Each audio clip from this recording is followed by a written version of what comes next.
untuk mendidik masyarakat. Dibancara mendidik masyarakat, dibancara porno masyarakat kalau kader sendiri tidak punya kompetensi.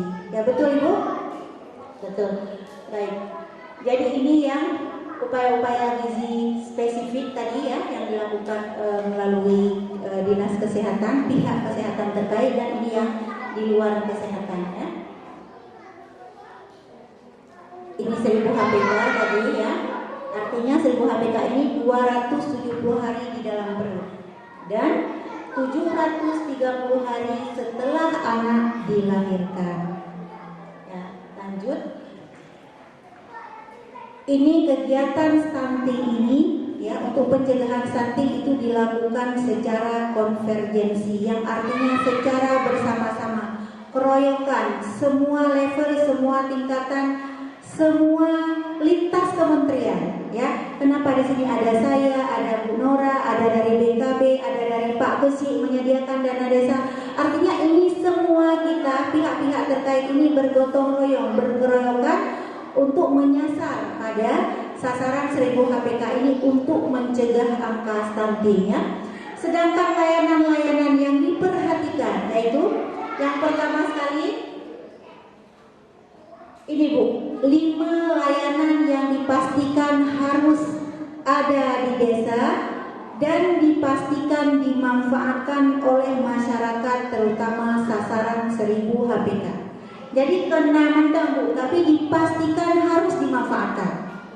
Yang pertama sekali, ini layanan kesehatan gizi ibu dan anak. Ini saya tahu ada karena Posyandu setiap bulan berjalan ya. Ada penyuluhan, ada kelas ibu ya.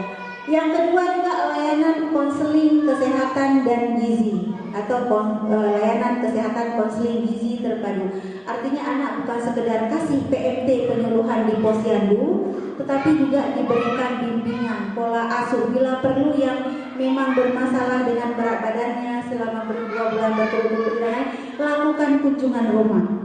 Artinya ada pendampingan, ada konselingnya. Ini saya juga yakin ini ada ya. Karena kita ada kegiatan setiap bulan rutin dan Pak Kesi sendiri mensupport kegiatan ini luar biasa dari dana desa ya, alhamdulillah ya. Apalagi sekarang Pak Kesi yang baru, betul Bu? Ya, alhamdulillah. Yang ketiga, ini 2 ini masuk dalam intervensi gizi spesifik yang dilakukan bersama pihak kesehatan. Sedangkan ini yang masuk intervensi gizi sensitif ya. Yang pertama sekali layanan air bersih dan sanitasi yang baik. Yang 3 itu dipastikan ada. Pakai hubungan tapi kok air bersih, sanitasi yang baik hubungan ke stunting.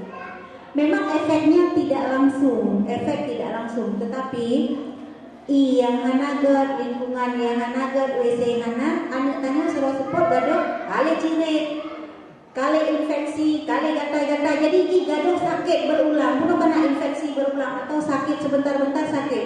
Bulannya tak bawa Posyandu lagi sakit. Wadah tak bawa bulan ke, lagi sakit loh. Tak bawa bulan ke, siap tanya pi baru pulih.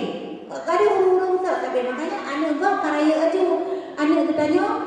Aduh sakit tapi. Jadi kalaupun kita berikan asupan gizi, dia asupan gizi itu diperlukan hanya untuk memulihkan kondisi tubuhnya, bukan untuk tumbuh kembangnya. Kadang ke pulih kondisi masa penyembuhannya.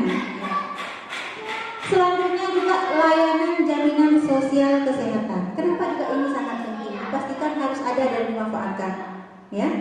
Karena di saat untuk misalnya contoh ada bayi dengan gizi buruk dengan komplikasi, misalnya pas kena rujuk lekuk bideskatan JKN, itu juga dengan ibu hamil. Misalnya ada yang pendarahan, ada ibu hamil gizi buruk, pas payah rujuk sudah tidak punya JKN. Selanjutnya layanan pendidikan anak usia dini, ini juga penting karena ini diharapkan minimal sebulan sekali orang tua si anak ini mendapat pola asuh di PAUD, dan anak yang sudah di atas 3 tahun itu harus kita antarkan ke PAUD. Kan tadi Posyandu terintegrasi kan? Ada BKB, ada Posyandu, ada BKB dan ada bau. Jadi si ibu ini juga mendapatkan pola asuh kalau ada di tempat kita. Menyohana upayakan supaya usulkan pada rapat untuk buat kasih supaya ada bau di kampung dan. Nah bau ibu ini kalau kasih. Jadi ini bisa untuk tahun depan Mbak Musrembang Desa. Urun-urun silakan usulkan ya, diusulkan di Musrembang Desa. Baik, selanjutnya ini detil KPM nanti yang 14 indikator yang diisi di scorecard ini nggak akan juga saya bahas lebih jauh karena ini juga berhubungan dengan intervensi gizi sensitif dan spesifik tadi ya. Baik, kita lanjut terus ke KPM biar cepat. Ya, ini Jino Bu, mungkin urun-urun baru depu baru-barunya karena kader KPM ini gampangnya Bu, berapa karena depu kan? Dan Jino pilih kalang pekan kader KPM agak dam-dam Mbak Posyandu, urusan kadang Mbak Posyandu banyak. Tadi uronyo ulun begahu, ya. Tadi kader KPM-nya memang ujung tombak Jino Desa.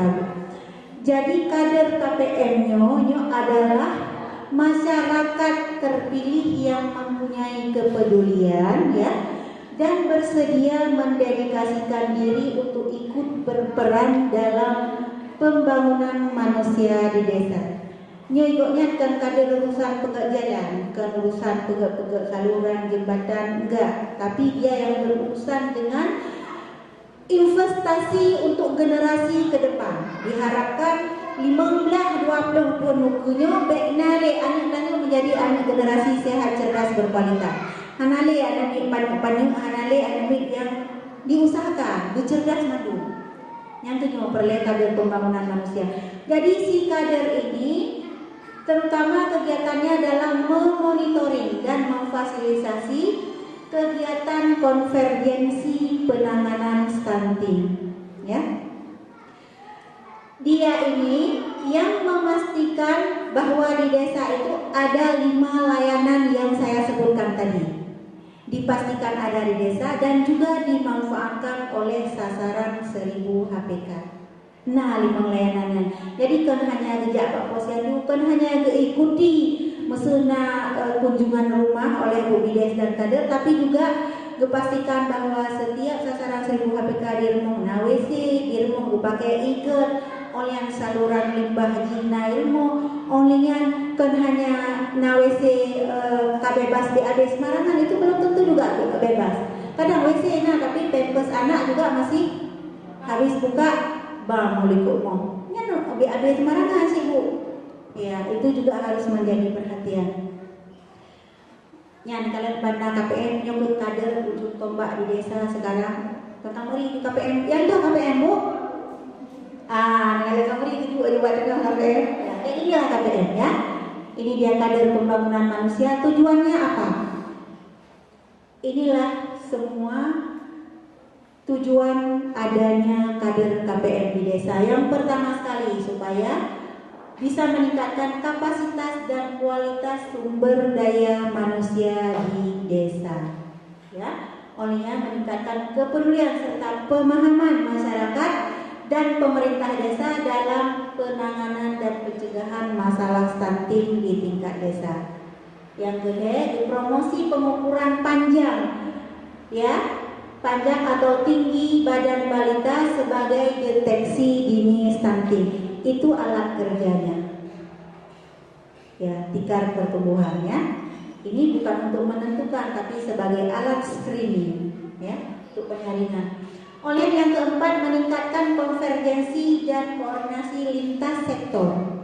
Peran semua pihak terkait, semua stakeholder, baik pihak semua stakeholder yang terkait dengan pencegahan stunting, ya, ini berperan aktif dalam penanganan stunting di tingkat desa. Misalnya contoh, akibat peran semua pihak. Yang puskesmas kebiasaan itu. Misalnya, kendala dalam suntik imunisasi. Boleh sekali-sekali buat penyuluhan kesehatan, panggil narasumber dari orang MUI atau dari ulama lah. Dari tunggu imum pegah fiat sesuai dengan fatwa dari ulama kibar, sehingga masyarakat gedenya ada pegang. Kadang-kadang kita yang pegang di urang ada gedenya pegang harum misalnya kan. Ya, teman tak pelah hidanya kadang tak pakai bu tanya ya pegahnya. masyarakat. Jadi Mio kata pelibatkan orang yang memang tahu di masalah status haram halal, insya Allah masyarakat banyak yang mau mengikuti, ya. Oleh yang lo, Nyo yang penting tak tahu, yang nanya kapuan dia pegang, betul? Meningkatkan alokasi anggaran pendapatan dan belanja kampung untuk kegiatan terkait gizi dan penanganan stunting. Nambah, nyoba ada pegah pula dia mendai pilih kader mendang, lero kader. Bu Nora kok Nora lero kader. Makanya ini sangat penting juga. Ada alokasi dalam APBD, baru kegiatan bisa dilaksanakan, termasuk kegiatan hari ini. Baik, kita lanjut. Ini tugas-tugas seorang KPM, ya, banyak tugasnya. Dari pertama memfasilitasi pemetaan sosial, ya, ini sudah dilakukan oleh Ibu KPM karena beliau sudah menginput ini dalam aplikasi EHD. Semua sasaran 1000 HPK kali ke input permo. Ya, sudah diisi Bu? Sudah ya, sudah isi aplikasinya ya. Jadi ini melakukan pemetaan sosial betul-betul dari rumah ke rumah, bujak per lorong, ke data mandu, sasaran 1000 HPK dan anak 0 sampai 23 bulan. Kemudian memfasilitasi diskusi terarah untuk membahas permasalahan stunting sampai pada kegiatan penyusunan RKP itu, supaya kegiatan-kegiatan yang akan direncanakan kita mengenai aku yang perlu benar KPM yang anak-anak fasilitasi itu. Jadi mangat kita menganggaran pendapatan dan belanja kampung, mangat kita pegat kegiatan ya. Oleh yang memfasilitasi pengukuran panjang, pokoknya sipi fasilitasi ya.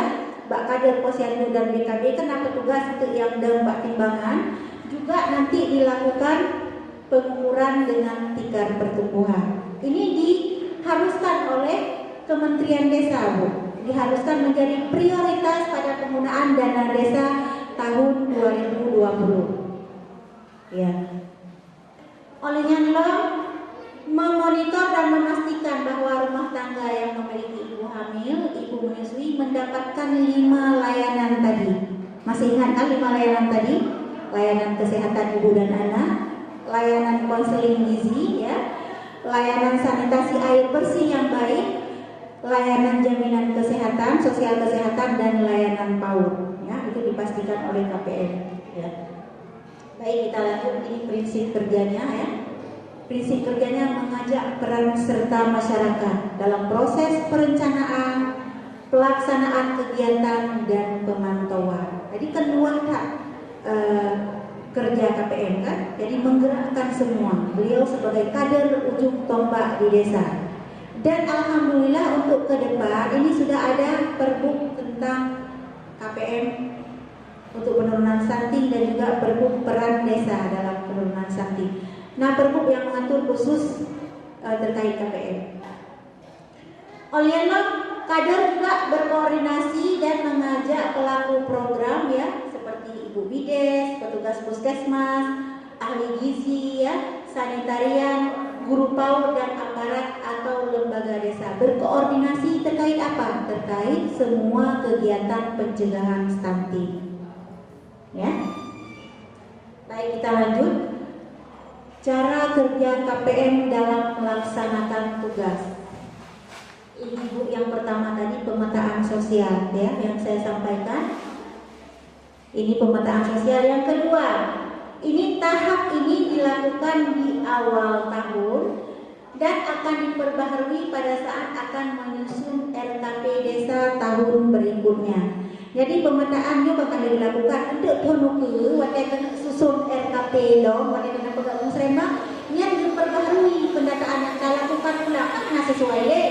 Ya, ini kebetulan alhamdulillah baru dilakukan kemarin. Jadi ini masih bisa dipakai nanti untuk Musrembang untuk kita susun perencanaan tahun 2021. Ya.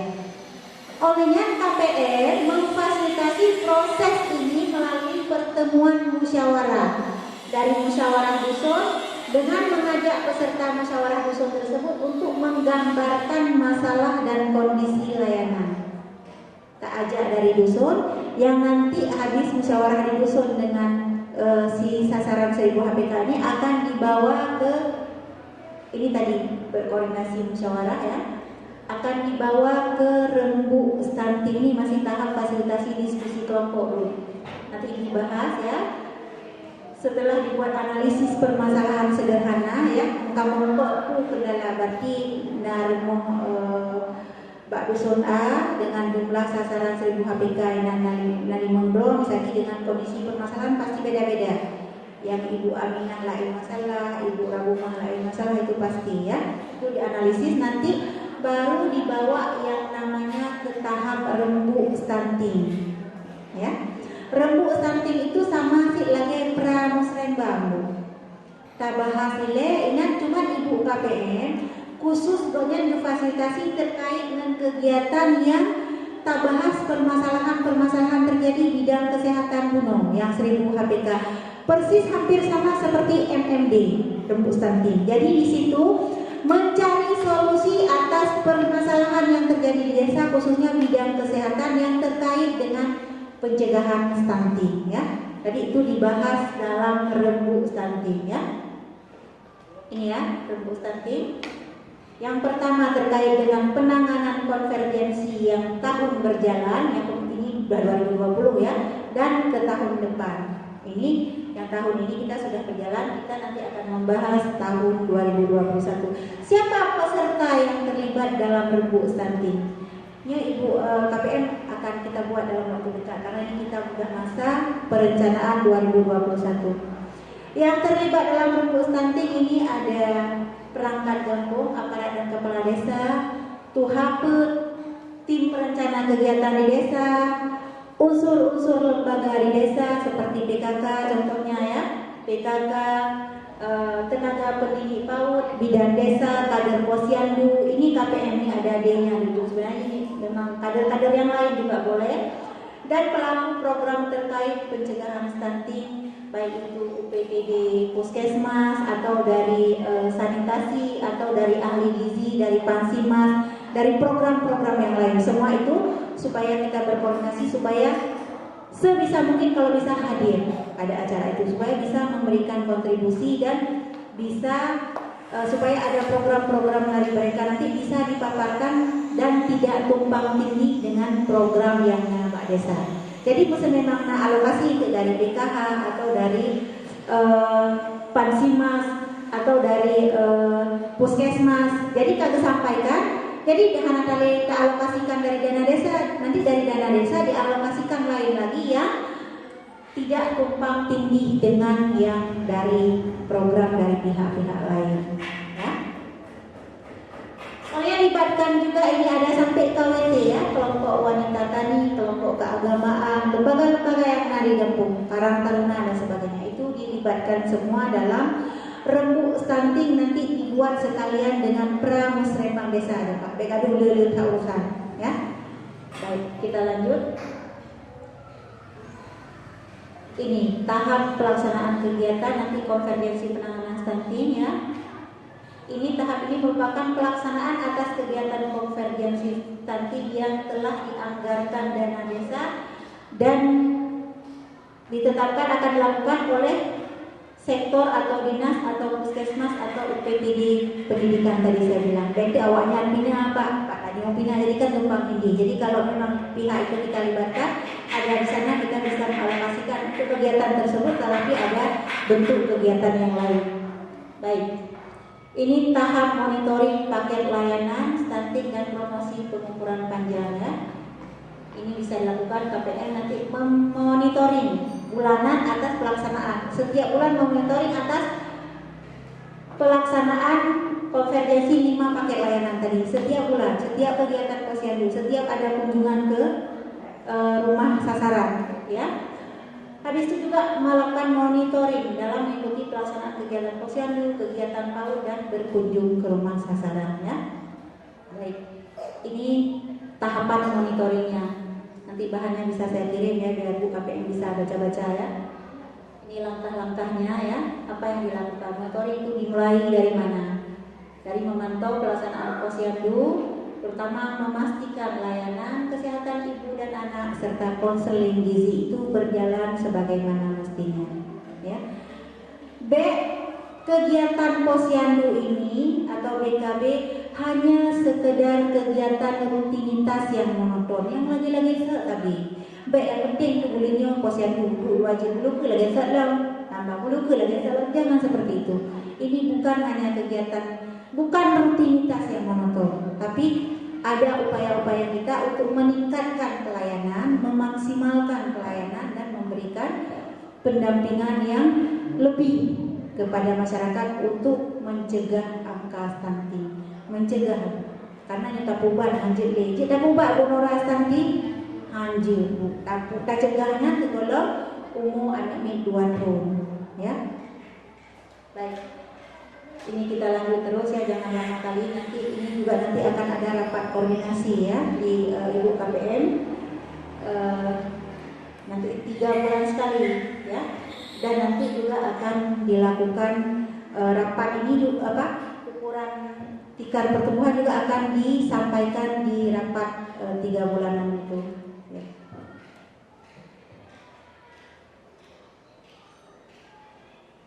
Nanti waktu rapat itu akan dibahas apa yang terjadi masalah dan apa rencana atau solusi sebagai tindak lanjut dari permasalahannya.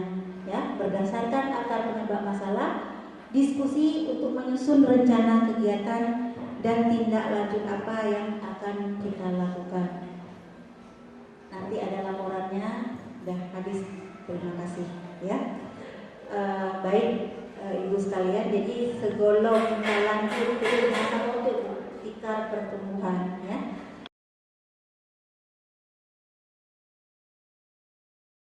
KPM syaratnya dari berasal warga setempat, pengalaman sebagai kader, banyak yang dari malah kader posyandu ya, kader posyandu, PKK dan sebagainya dari guru PAUD, memiliki kemampuan komunikasi yang baik juga.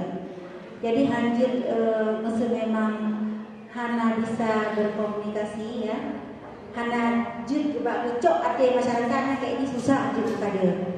Karena coba kita sampaikan tentang masalah anak yang hana berat badan, yang macam hidup zona kuning atau merah nanti akan susah ya. Jadi makanya diutamakan yang punya komunikasi yang baik, dapat baca tulis, minimal pendidikan SMA dan dipilih dalam forum musyawarah ya. Ini ruang lingkup tadi sudah kita sampaikan, pendataan, pemantauan, pelaporan dan memberikan advokasi terkait dengan hasil pendataan dan pemantauan. Ini juga saya mau bahas sedikit. RDS ya, Rumah Desa Sehat. Ya, itu di laporan ditanya sudah ada RDS atau belum? Ya betul Bu. Rumah Desa Sehatnya Pak kan dapat pegang rumah.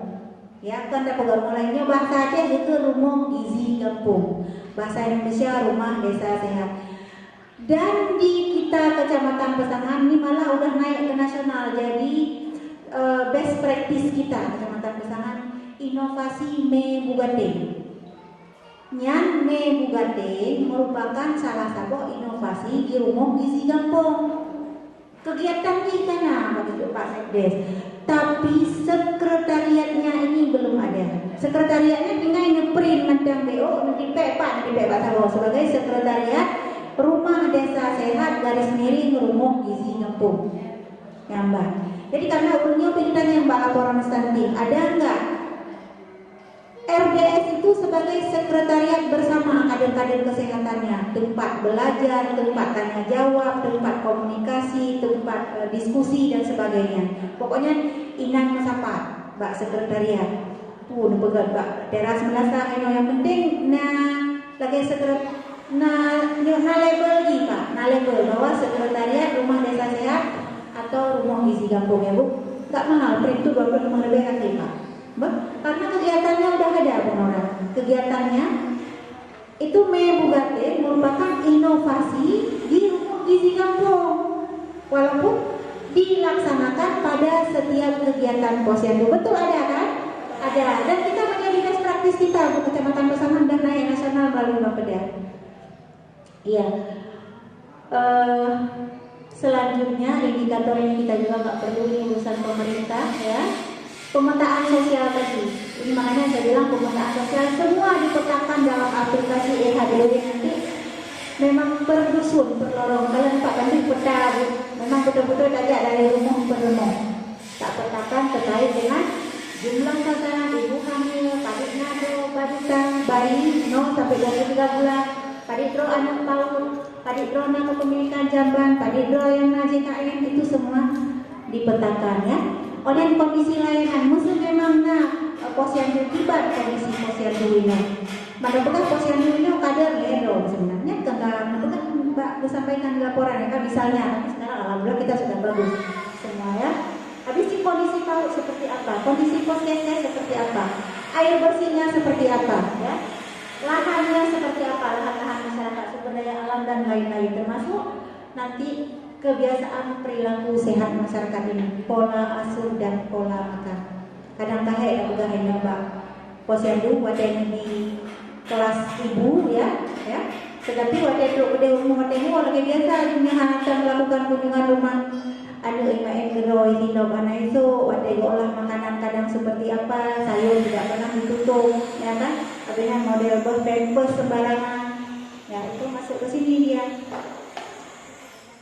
Ini juga kita nggak perlu progresnya, kita KPM semua sudah ada ya, progres pembentukan KPM dan RDS atau RDG ya. Minyak RDG untuk Aceh ya, baru ada ini 1.516 desa semua ya, baru 98,5%, tapi kita di Biren kayaknya belum, banyak yang belum ada pembentukan RDS. Ya, ada penolak kita RDG di sini, pemongisi kampung, sekretariatnya belum ada, belum. Jadi minta kan, makanya sekarang ini ada Pak Sekdes, ada Pak Desi, mohon dukungannya Pak, kita hidupkan sekretariat RDS atau RDG, ngeprint spanduk tikar pertumbuhannya, dominan di PL, tulisannya Rumah Desa Sehat dalam kurung RDS, garis miring rumah gizi kampung dalam kurung RGG. Itu sebagai sekretariat bersama para kader-kader kesehatan, tempat belajar, tempat kita membaca, tempat kita saling sharing, tempat juga masyarakat berdiskusi ya, bantu kegiatan ini. Kalau mau kumpul ke situ terus ke sekretariat RDS ya.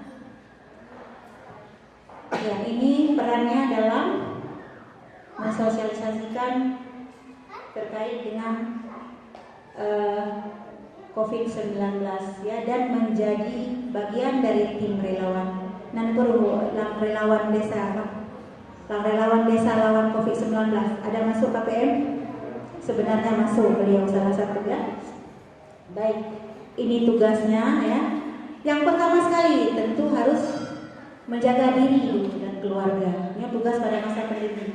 Nyodro dan keluarga juga harus menjaga kesehatan. Jadi nyodro orang sehat, nggak mungkin kita mensosialisasikan kepada masyarakat.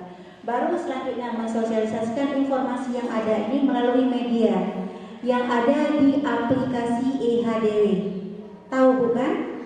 Ada itu media di aplikasi EHDW yang berisi informasi video-video lainnya. Jadi silakan kalau buat kelompok, buat grup itu di-share. Berbagi informasi terkait mensosialisasikan ini. Ada bukan? Ada media, ada konten media di aplikasinya. Selanjutnya berkoordinasi ini dengan bidang desa dan aparat untuk melaporkan hasil identifikasi terhadap kelompok rentan. Tadi hubungannya intens memang dengan pemerintah kampung, dengan bidang desa, dengan kader. Selanjutnya berkoordinasi juga dengan pemerintah desa, petugas, tim relawan dalam beberapa hal. Yang pertama, mendata sarana cuci tangan pakai sabun. Kita alhamdulillah sini ada, saya udah lihat ya. Habis itu memantau mobilisasi warga. Ini salah satu perhatian kita juga orang yang keluar masuk desa ya. Lambo dari BU gitu kan. Memang kita berkoordinasi nanti menyampaikan ke bidang. Dukungan kepada ODP untuk melakukan isolasi mandiri. Nanti disampaikan apa perlu isolasi, sampaikan kepada Pak Desi. Sampaikan kepada ibu bidan desa bisa berkoordinasi dengan puskesmas. Juga ini memfasilitasi kegiatan kawasan rumah tangga lestari Juga koordinasi untuk akses layanan kesehatan pada kondisi gawat darurat. Penggunaan kegiatan gawat darurat ini peran kader KPM juga harus memonitor ya, untuk berkoordinasi dengan dalam kaitannya memberi layanan kepada layanan kesehatan dan memastikan pelayanan sosial dasar terlaksana dengan aman, baik posyandu, poskesdes, DKB dan sebagainya.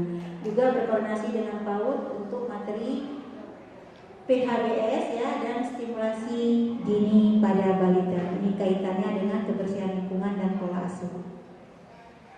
Baik, ini satu tindakan untuk cegah COVID-19.